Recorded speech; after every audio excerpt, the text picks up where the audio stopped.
د هند د بهرنیو چارو وزارت کې د افغانستان، ایران او پاکستان د څنګه مشر او افغانستان لپاره ځانګړي استازي آنند پرکاش نن ویلي چې خوښ يم چې اعلانوم د کابل ډیلی او د کابل امرتسر پر مسیر د هوایي بارولو دهلیز فعال شوی او په دې برخه کې بعد کارګو الوتنې ډیر ژر پیل شي.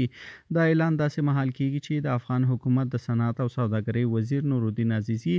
د هند پر 15 ورځنی سفر بوخت دی او په دې لړ کې یې تیر ماښام دغه هیواد له بهرنیو چارو وزیر اس جے شنکر سره لیدلی دي. جے شنکر وروسته پر خپل ایکس پاڼه ولیکل چې دواړو خواو د سوداګرۍ اتصال او خلکو ترمنځ د اړیکو د پیاوړتیا پر لارو چارو بحث کړی دی. هغه د افغانستان د خلکو پرمختګ او هوساینې لپاره د هند ملاتړ ژمنه هم تکرار کړې ده. هم مهاله د صنعت او سوداګرۍ وزارت ویلي چې په دې لیدنه کې د چابهار بندر پر لا ډیر فعالیدو،